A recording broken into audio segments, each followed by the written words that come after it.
website tomorrow. And there's the message. So, Jesus, over to you. Okay. Thanks a lot. Thanks for inviting me to moderate. It's a real honor for me to be here. I know that in the audience, there are many people who may not be economists. So let me just say 5 seconds about our distinguished speaker today. And since I'm a Spaniard, I'm going to use an analogy from soccer because that's the only language that the Spaniards speak. And if you happen to do econometrics like I do, Jim Stock is the Leo Messi of econometrics. Okay, certainly the top practitioner of his generation. His papers have been immensely influential for many people for sure in my generation and my cohort. And a few years ago, he started thinking very seriously about climate change. And I have been following his work very, very closely. He has influenced me a lot in my own thinking about the policies of climate change. So when we were thinking about names to invite to Penn, his name was the very first at the top by like 3 standard deviations. And what I'm going to do is I'm going to let him speak for around 30 minutes.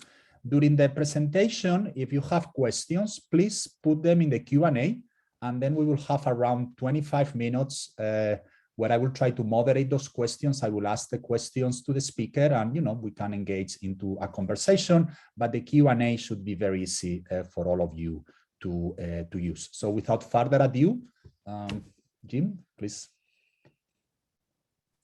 Okay, so thanks so much, Jesus. And maybe you're setting the stage for econometricians getting paid the same as soccer players. That would be quite something. We'll have to talk to our university presidents about that one. So it's great to be here, and it's especially fun to be talking about such a timely topic, which is electrification of the light duty vehicle fleet. Let me, since I've only got about half an hour, let me share my slides and see if we can get this going here.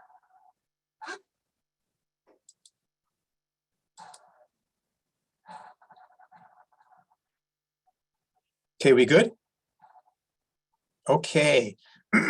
Okay, so this is I'm going to be presenting some work here with a team of co-authors who are terrific, and then if there's any opinions that slip out, I'll just take responsibility for them, and they don't have to take any of the blame.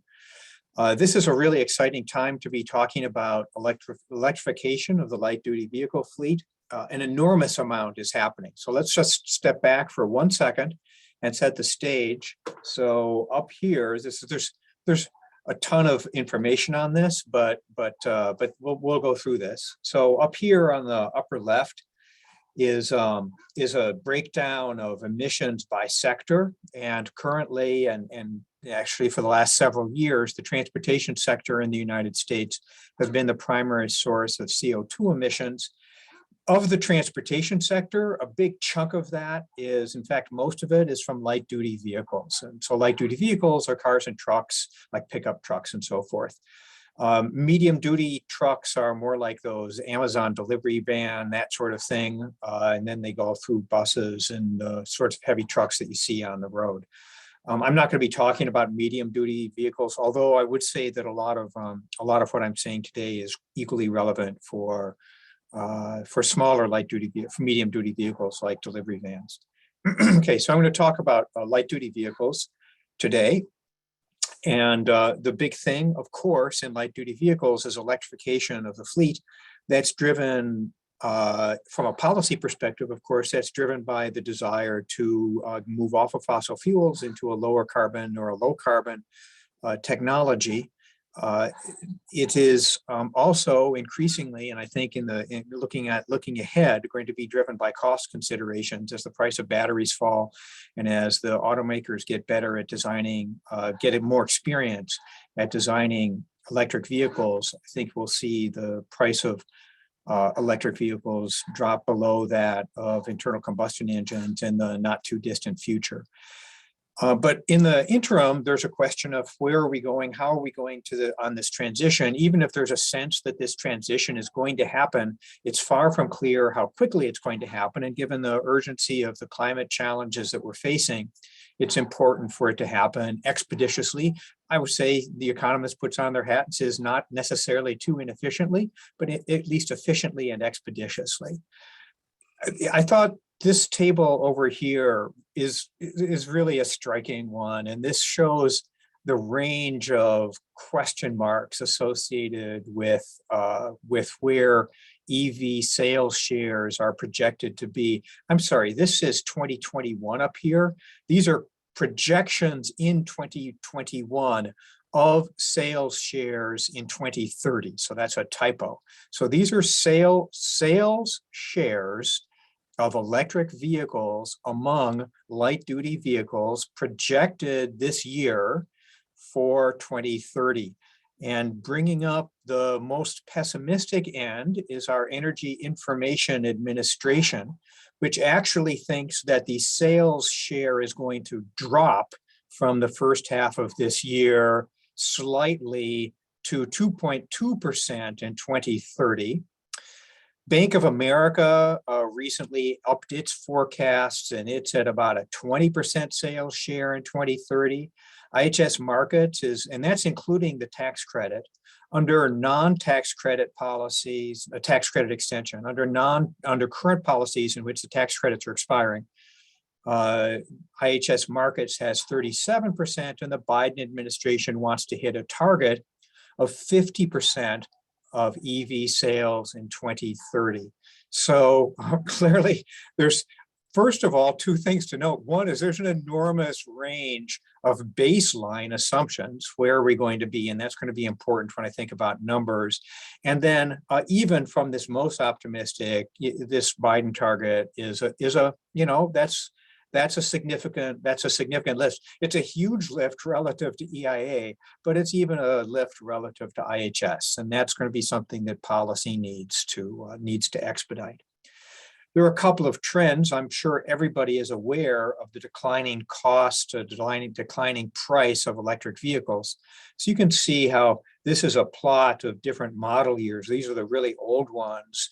So these are pretty old, 2013 to 2015, and some of these are now in the current generation, like a Chevrolet Bolt is a current generation EV, and we'll see newer generations. And what's been happening is that the prices have been dropping, but most importantly, this line which relates the MSRP to the range has been flattening out. And that's an indication that battery costs are really falling, and they're driving the big decline in electric vehicles. They've been falling at a remarkable clip. And there's no reason to think that they're not going to continue to fall, at least for a while. Okay, so in the policy space, stuff is moving really, in the real world, things are moving really fast. So California and New York have adopted ZEV, zero emission vehicle mandates, 100% mandates by 2035. Now there's a little bit of a question as to what a zero emission vehicle definition is. So those can actually include hybrids that have a sufficiently large battery, but this is a very aggressive goal to basically get rid of ICEs, internal combustion engines, by 2035. I'm sure everybody saw the Rivian IPO, and I guess Rivian is now, I think it's the fourth most valuable in terms of market capitalization auto company in the world, even though it's only produced a couple hundred vehicles. So that's pretty striking. There was, I think, something that could have been missed in all of the excitement associated with the COP26 meetings, was that there was a global agreement by 6 automakers in 30 countries to end their production of ICEs, internal combustion engines, by 2040, and to end them at sales in leading markets by 2035. So that's sort of solidifying things that Ford and GM and Volvo had already said. But, you know, coming with that agreement and making it really public is a pretty big deal. It was notable that there are some key players who are absent, like Toyota and Volkswagen. And there are some countries like the United States that were not signatories. but these are just voluntary agreements. I think that it's pretty meaningful. I included a quote from Bloomberg Green Energy newsletter this morning, which was actually expressing some skepticism that without the Build Back Better bill passing, that we're really not going to see the build out in electric vehicles that penetration of electric vehicles that would be consistent with these pledges and would be consistent with the 50% target. But I think that's one of the things I want to look at today and look at it quantitatively. So what I'm going to do today is I'm going to take a quantitative look at a number of different policies for expediting electrification of light duty vehicles. So I'm going to look at a couple of, so I'm going to focus on EV sales, fiscal costs, cost per ton, that sort of thing. And behind the scenes, and I'll show a little bit of this, is doing some Monte Carlo simulations because of the really tremendous uncertainty associated with so many aspects of this. I mean, it's kind of interesting just from stepping back from a methods situation. You know, EVs are in the United States, at least, are pretty new. We don't know too much about consumer acceptance because there is such a small share. We don't know how important charging station availability and range anxiety really is going to be. The elasticities are subject to a lot of unknowns. The price projections are all subject to unknowns. So there's really, and oil prices are subject to a lot of unknowns. So there's a huge number of unknowns here. And so part of what you need to do is try to wrap your head around those and quantify them and move forward as best you can. Okay, so I'm going to look at a variety of different policies. So I'm going to start with some charging station subsidies. So the bipartisan infrastructure deal, which was just signed into law very recently, has $7.5 billion for charging infrastructure. And I mean, sometimes people would think of $7.5 billion as kind of a big number, but I guess in today's discussions, when things seem to be measured in trillions, maybe that doesn't seem like so much, but we'll actually quantify that and see whether that's a big deal or not. I actually think it's pretty substantial, but I think we need to think more would drive more penetration. And then I'll look at point of sale rebate. Oh, actually, this slide is also a little bit out of date. So a version of the Build Back Better bill, which is not the current version, had a two-step thing breaking in 2027. So the Build Back Better bill provision for the current version of the Build Back Better bill provision, the reconciliation package, has a fairly complicated refundable tax credit in it. The base tax credit is $7,500, and then you get more if there's a Made in America component. My understanding is that the only vehicle that would be eligible for that right now is the Chevy Bolt and maybe a couple of others. Not even the Teslas. So it's not really clear how you model that. In the end, what I'm going to do is I'm just going to look at it as a base $7,500 tax credit. It's the tax credit that's in the Build Back Better legislation is actually a refundable tax credit that can be assigned to the dealer on the showroom floor. So it basically becomes just a straight discount on the sticker on the sales price when you purchase the vehicle. I'm not going to have time to talk about eRINs, which are one of my favorite little topics. It's an incredibly esoteric thing that's related to the renewable fuel standard. And so I'm just going to skip over that. And then I'll look at, just for comparison purposes, a carbon tax. There was a period of a few days when it looked like a carbon tax might actually enter the reconciliation bill, but that was a fairly short window, which, if it was ever open, seems to have closed. And then the other thing I'm going to do, the simulations that we have, can drive pretty significant penetrations in the 50% plus range, but that's far from really driving out internal combustion engines. And of course, from a climate perspective, what we need to do is we actually need to transition off of petroleum-based fuels, except in those very special circumstances where there really is no other substitute. And then somehow those have to be offset in a credible way. So to complete that transition, the question is, what are you going to do? Well, now it could just be the case that we get to 2030 and these things are so widely accepted and so much fun to drive. And we've solved the charging station infrastructure problem and the reliability problems, and the prices are low. We've gotten over any initial reliability issues, and the prices are really low that they just take over the market. So that's one possibility.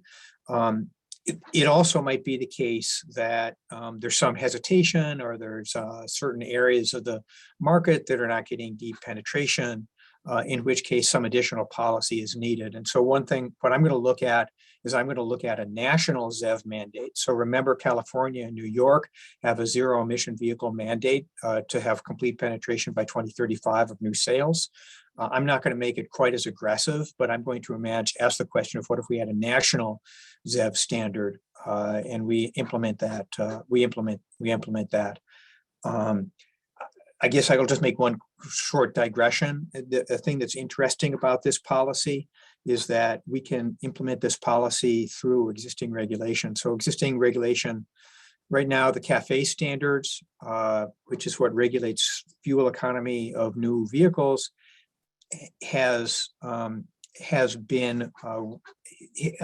under two legal authorities. One legal authority is the Clean Air Act, which has EPA regulating CO2 emissions, and the other is the EPCA, Energy Policy and Conservation Act of 2005, which allows, the Department of Transportation to regulate fuel economy of internal combustion engines. And these have been aligned so far because until EVs came around, fuel economy and CO2 emissions are the same thing, basically. With EVs, those things are logically separate, and those two legal authorities could be taken apart. And in particular, EPCA authority, DOT, Department of Transportation authority, could be used to regulate fuel economy for internal combustion engines, and separately, EPA could say we have to have a certain fraction of vehicles that are zero emission vehicles, so that we have the capability under existing law. I understand, I'm told by lawyers, we have the capability under existing law to separate these two and have a zero emission vehicle standard. So I'm going to look at that, see what if we had a zero emission vehicle standard at the national level, what would penetration look like, and what would be the subsidies associated with that, the cross pricing associated with that.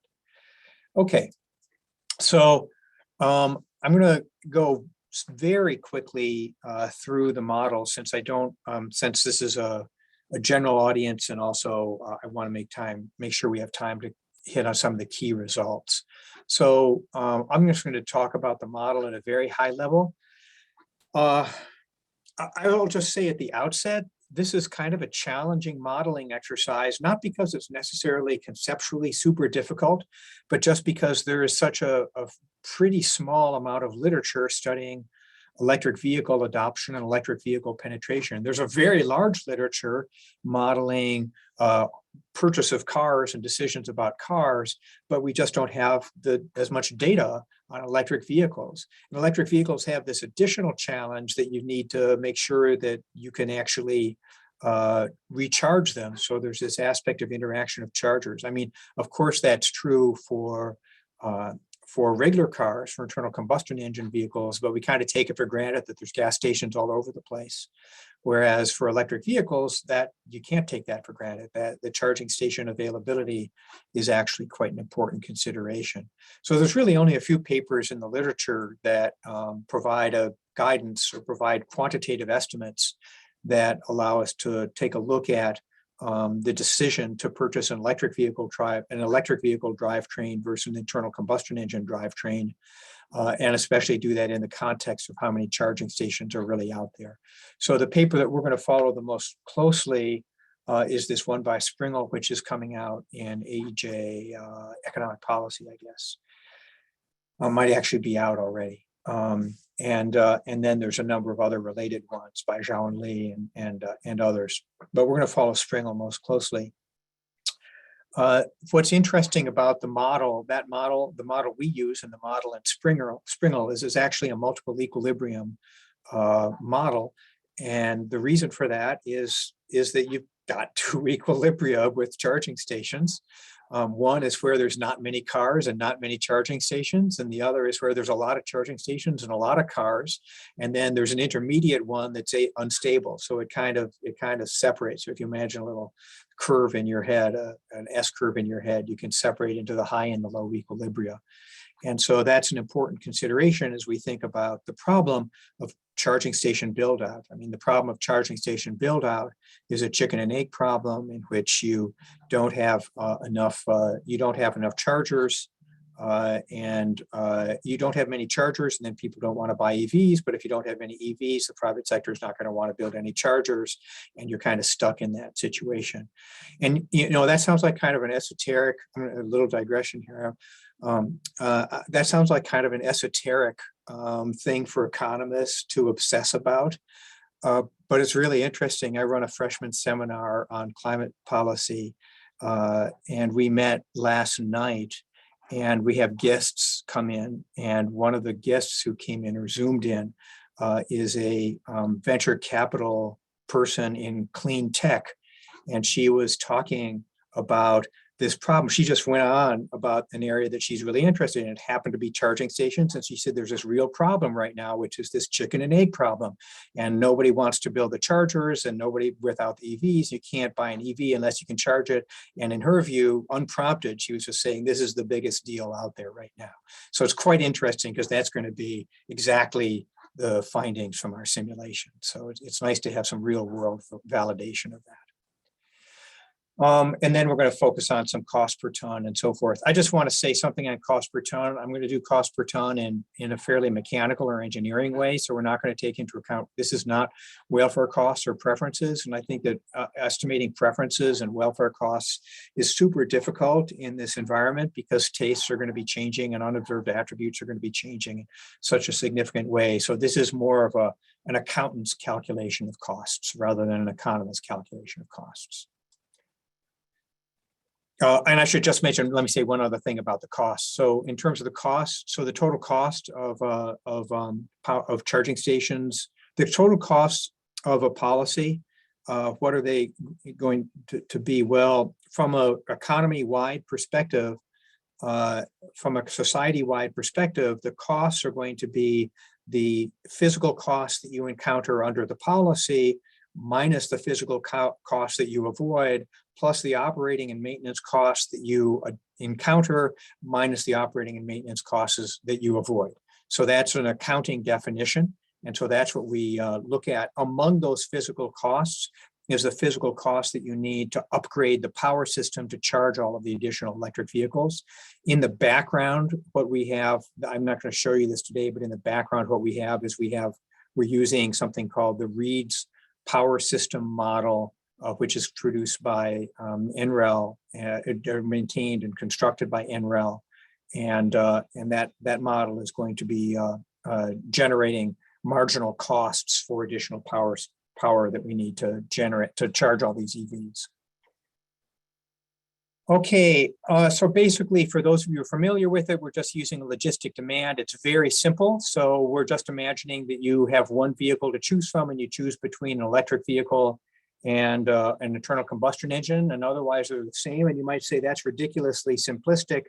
It's actually pretty close to what you have as an option, or at least next year you'll have as an option for the Ford F-150 and for the Ford Mustang Mach-E, and for the for a lot of other vehicles. The Chevy Bolt has very close competitors in the ICE space. So we're going to see. I think we're going to see. Imagine that you're making that choice between the two drivetrains. It seems very simplistic, but I think it's actually not an oversimplification. A key thing when you have this choice between the two is going to be the relative price between the cars that are ICEs and the cars that are that are EVs, and that's this term here. In addition, we allow charging station availability to enter separately. So you want to, and the way we specify it is that level 2 chargers have to be, you need a certain fraction of level 2 chargers relative to the number of EVs. And then the specification for level 3 chargers is per mile of roadway. So that's going to be the calibration and the setup that we use. Okay, I'm going to skip a number of these other things. We also have an endogenous supply of charging stations based on the number of vehicles that are out there. And again, this is taken from Springle, or an extension of that, because she only looked at one kind of charger. I'm going to skip over a few of these things. A key elasticity is the price elasticity. And so we use a price elasticity of -2.5. And that's sort of drawn from the literature. The literature has a big range, so we do a simulation over that. All right, I'm going to skip over this stuff because I want to make sure we have time to talk about some of the results. Okay, so let me I talked about the policies here. Let me look at the baselines. So we look at two different baselines. One of them is along the lines of that Bank of America baseline, which was about a 20% penetration. So this is roughly speaking that Bank of America baseline, about a 20% penetration in 2030, and then it increases thereafter. And this is a little bit north of the IHS. So they were at about 40%. This is just a little bit above 40% baseline. So you can think about this as kind of an optimistic baseline. This one as maybe a middle of the road baseline, or maybe slightly pessimistic. EIA is incredibly pessimistic, and I don't think anybody's thinking that sales in 2030 are going to be less than the sales in 2021. So we're not going to consider that baseline.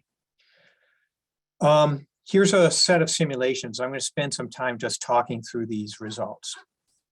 Okay, so the first line, and these are set up to accord with a variety of policy scenarios. So the baseline with no policy, this is 25%. So that's a little north of the Bank of America scenario. So the first line here is, what if we have only the $7.5 billion in charging stations? And I'm going to model that as being given out not as a straight grant and not as the government just building charging stations, but doing a cost share with private sector entities or municipalities. So it's a 67% cost share with private sector. So the private sector pays a third and the feds pay 2/3. And then we spend $7.5 billion. And this has been passed. So this is current law. All right, current law.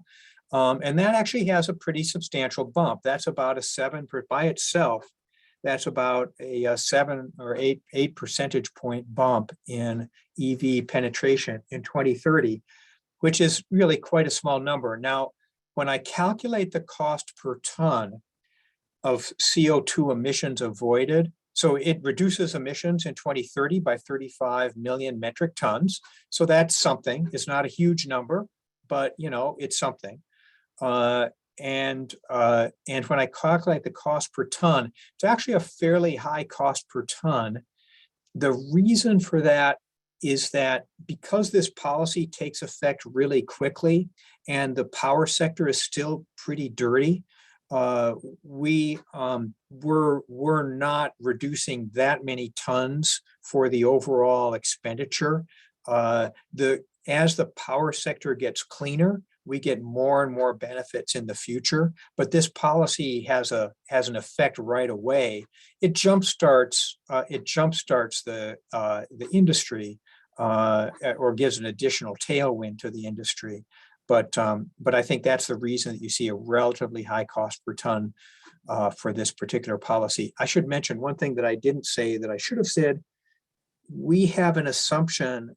We're operating this under the assumption that we're cleaning up the power sector at the same time. So in the background is an 80% clean electricity standard that is getting 80% clean by 2030.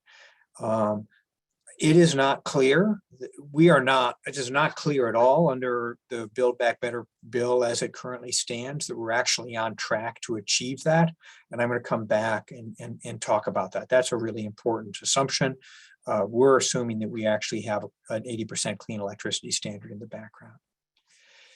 If you add in the Build Back Better bill, which has this complicated tax credit, it's a base of $7,500, and then it has this domestic content thing. So I'm ignoring the domestic content thing and just looking at the base. That actually increases by an additional 10 percentage points.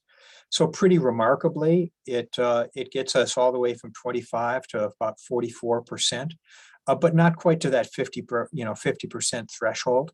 It reduces tons, it doubles the amount of tons, and the cost per ton now is actually really low. So it's any expectation of the social cost of carbon is going to be higher than this $42, I think. If you add back in, if you do one more thing and you include a Zev mandate, that Zev mandate, which we have starting in about 2026 and then ramping up fairly modestly, what that Zev mandate does, the way we've modeled it, is increasing the sales share to about 55% by 2030. So this part here is current law.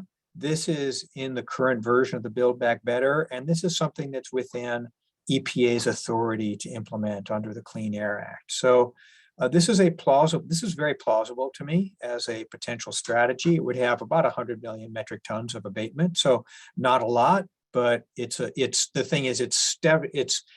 getting us going absolutely in the right direction. And then down the road, we'd see much more as the EV fleet, as the fleet continues to electrify at a very modest cost per ton. If you start from a higher baseline, then you're going to see deeper penetration, of course. You don't see, particularly more cost per ton. You'll see deeper emissions penetration, deeper emissions cuts, and so forth. But, there's a lot of uncertainty in all of this.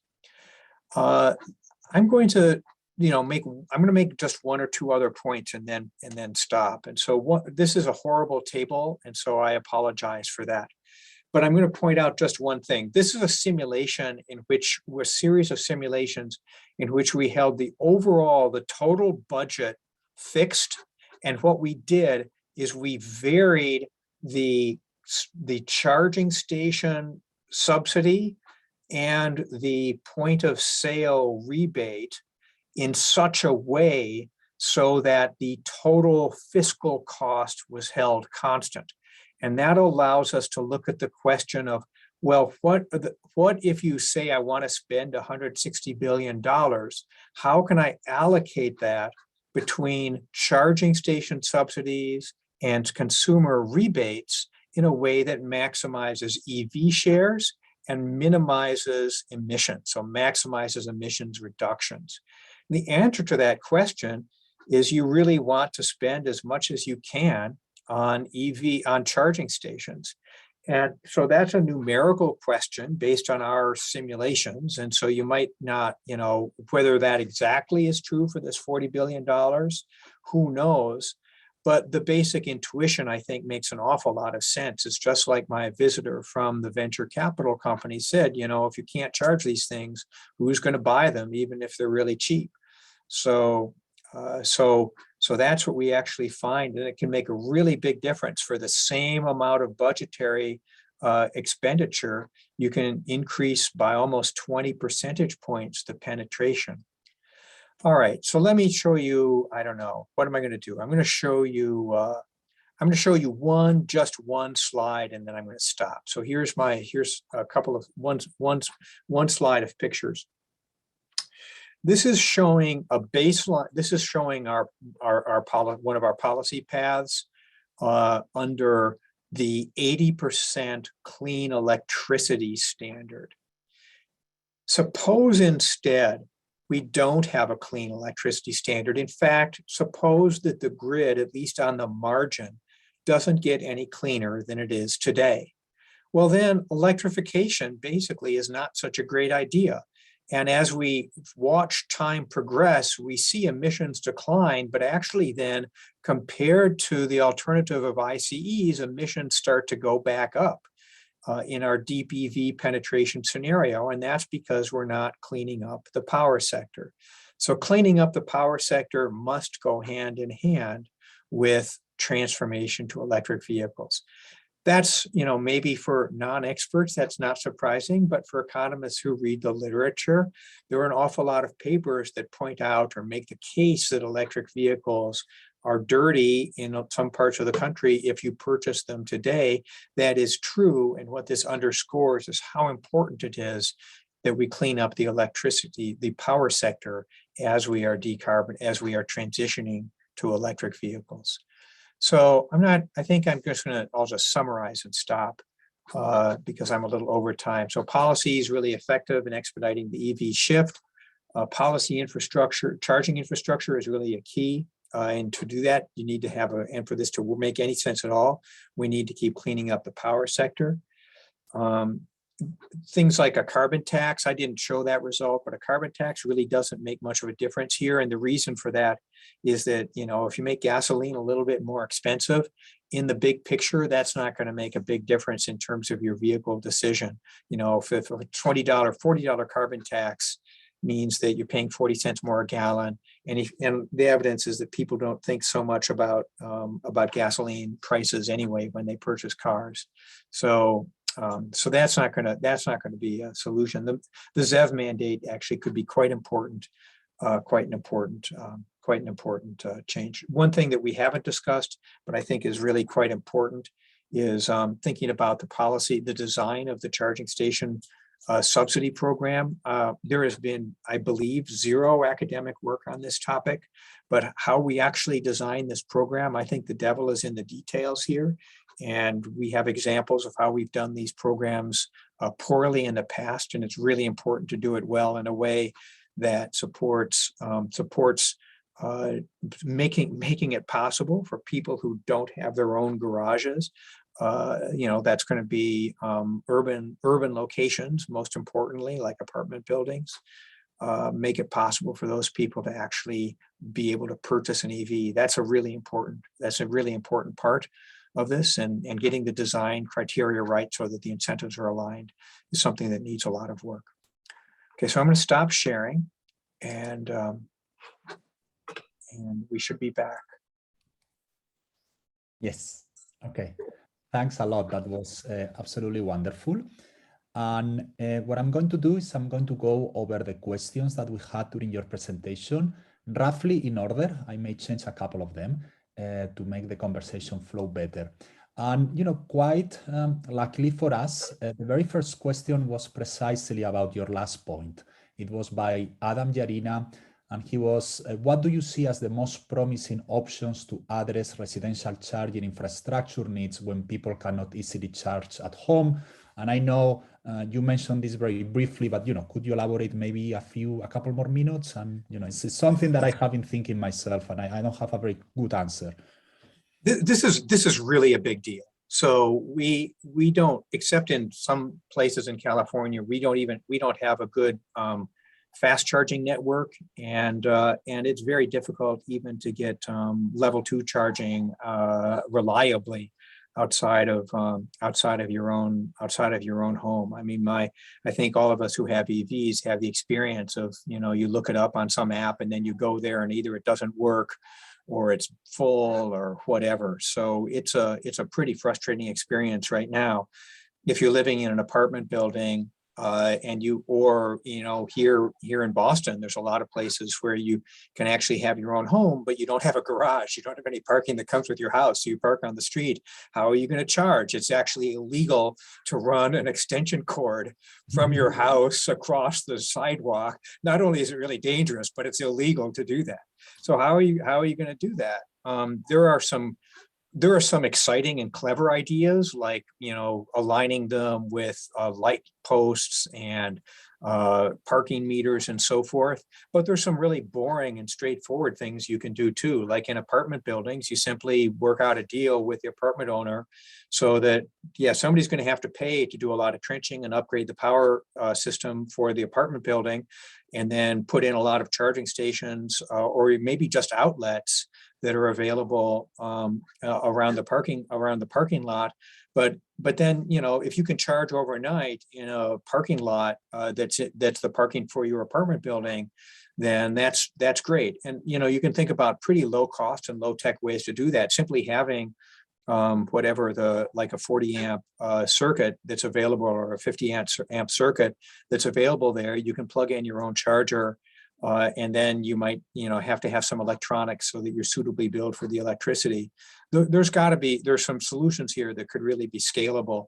But you know, the apartment building isn't going to do that when none of the residents have cars, and it's going to be an impediment for getting cars. So it's another perfect chicken and egg problem where I think we need to do some experimentation. You know, I think it'd be sort of hubris to say that we as economists or the engineers have the answer. I think we should experiment with a lot of different designs. So the first stage of the build, of what I propose, is that the first stage of the build of the bipartisan infrastructure deal expenditures on charging stations be spent on trying a bunch of different things in a bunch of different cities and see where it really works, see where we can help these communities that actually don't have their own property rights that they can use charging. And I think we can learn a lot in a very short period of time. Okay, so let me just interject on one thing you say. Will you support and forget about political feasibility? For instance, countries like Spain, we have introduced a mandate that all new buildings in big cities need to have garages because you cannot really park in the street. And we have made a mandate that all the new garages need to have electric sockets. Will you support such a mandate? And again, I would. About political feasibility. I would. So especially for new ones, this is really not going to increase the cost very much. So you just need to make sure that you run the conduit and you run the power lines. And then you can always sort of worry about what the last circuit is there. You can worry about that at some point down the line. But we've really got to start doing zoning and planning and things like that for a situation where we really do have, you know, 50% new sales or 80% or whatever, but a large fraction of our vehicles are electric vehicles. And there was a point that just was thrown into the chat, I think it was, about how, you know, I talked about an apartment building that has a parking lot, but of course some people don't have any assigned parking at all. So, you know, the problems only get harder and harder if you don't have any assigned parking. You know, an easy answer to that is to say, well, we could have some arrangement so that you could park at a municipal parking garage overnight. But that's kind of a non-answer, really, because it might not be convenient. So I think we need to have a lot of creative thinking. I go back to saying, I don't have the answer, but let's do a bunch of experiments and let's get different municipalities to try different things. And I bet people are going to think of clever solutions. Okay, thanks. So Dara is asking, what is the justification for the Energy Information Agency pessimistic projection? They also seem to be very pessimistic about solar. It's just that it's a bureaucracy who likes to be pessimistic because there is like some incentives to be pessimistic, or what is the deal with these guys? I don't know. So I want to say, let me say something first. I'm going to be very serious about this. The Energy Information Administration does a great job at collecting a lot of different data, making it widely available to the public. I use their data all the time. And I'm sure every other energy analyst does too. They have really good researchers who are really dedicated. I think they kind of think that the world is very price inelastic. And so that would be my general comment. If you look at the real elasticities of demand for gasoline, they're a lot lower than I and other people have estimated. If you look at their price elasticities or their elasticities for EVs, they're really low. So I think that it's sort of being driven by a sense of kind of people get in a rut and then they don't really change their habits very much. But I'm just speculating. But I don't want to detract from all of the really good work that EIA does. And so I really don't want to be interpreted as coming down too hard on them. And I suspect, and I'm not going to point any fingers, but I know that there are economists who would actually align with EIA and think that EVs have a long ways to go in terms of consumer acceptance. Okay, thank you. So I just read a couple of days ago that in Norway, in September, 77.5% of new car sales were full electric. And one of the attendees, who prefers to remain anonymous, points out, well, this may be feasible for Norway because they are a small market, but has the planet have the right supply chain? This is not COVID related, but has the planet the right supply chain to get to 50% in the US and China, and like other large markets that is not Norway? Yeah, so we're thinking about batteries here. So that's interesting. Norway is really driven deep transition through very substantial direct price incentives and other incentives, and charging station build out. So I will just admit, I'm not an expert on these on battery supply chain and so forth. I guess the one comment I'm going to make just two comments on that, so I'm not going to pretend to be an expert. I'm going to make just two comments.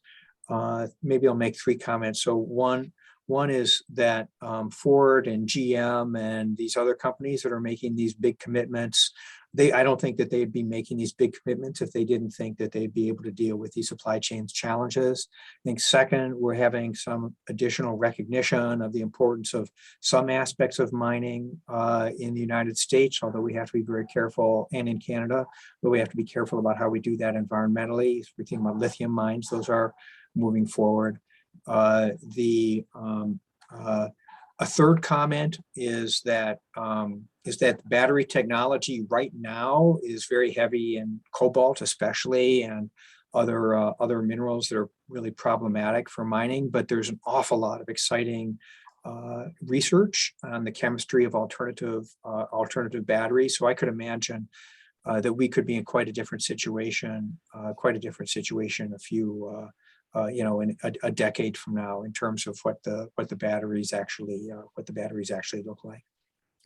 So other question highlights one of the issues you raised in one of the very first slides about the heterogeneity about car manufacturers. Some car manufacturers seems to be very committed, others like Toyota are less committed. Is this because Toyota doesn't have the right technology, or because they are betting in hydrogen or fuel cells? You have any insight about that, or is this going to matter much for the speed of adoption of electric vehicles?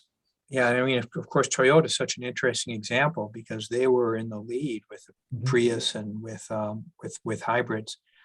I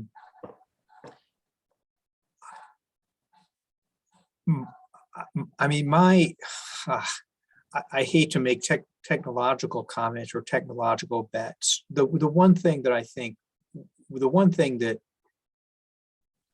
that we've seen is that battery prices have just continued to come down more and more and more, and that the $100 per kilowatt hour battery is very much on the near-term horizon, and that now projections are that without really radical changes in technology, we still could be down in the 50 to 60 kilowatt hour range. And if you get to that point, it's just, these things are just going to become so much less expensive than internal combustion engines that you'll see a substantial transition to them, and that's what the market's going to want. And at that point, you'll start to see these other manufacturers. I think the other manufacturers will realize that, and you'll see these other manufacturers switching over. So it wouldn't surprise me if Toyota changes its plans fairly quickly. I mean, hydrogen has such significant challenges in terms of, getting charging stations out is, that's a challenge, but getting hydrogen refueling out, that's a much bigger challenge. Okay. Do you, and let me interject that another thing, because in your model, I don't think you have that. This is a bit more of a technical question, but I was always wonder about some type of threshold effect. When the market gets to this happens with a lot of technology adoptions, you get to 40%, and then you go to 40 to 95% overnight, just because you don't want to be the last person by the last, internal combustion engine car. There's so it's sort of in a longer, sort of graduate student lunch level version of this seminar, I think there's some really interesting modeling things that, I'll just say this from a modeling perspective.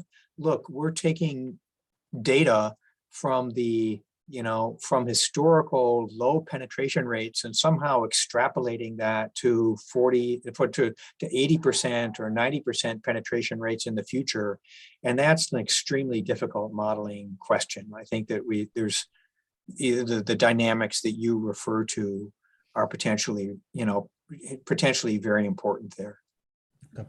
So Rob had a couple of questions, but I think you addressed them nicely. It was about charging stations versus public expenditures for subsidies, and I think you had a great answer on and you did a very nice decomposition. So let me skip those questions. Angela is asking, well, Europe, we just mentioned about Norway, seems to be very ahead in the game with respect to the US. And is she asking, is this because of the large subsidies, the mandates, the higher gasoline taxes? Have you thought about this a little bit or some? Yeah. Yeah, well, actually, I'd go back to the Springle paper. So the Springle paper uses data from Norway. And so she looks at this and she quantifies, that's just a place, there's other places you can go online and see what the subsidies are, but she gives you the historical values of these. And these are really big subsidies. And then there's lots of other, things like lots of other things in terms of registration and so forth. So I think that the main thing that was driving those is subsidies. And then as someone pointed out in the chat, there's there's no small part of this is the fact that Norway is really a petrostate, and I think there's this Norwegian anxiety over that whole state of affairs. So I think reaching for electrification, especially with subsidies from petrodollars, is part of it too. Yep, very good. There is also another couple of questions about hydrogen that have been already addressed.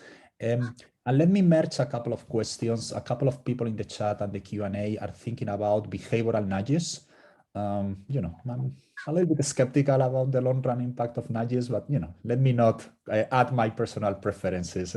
What do you think about these behavioral nudges?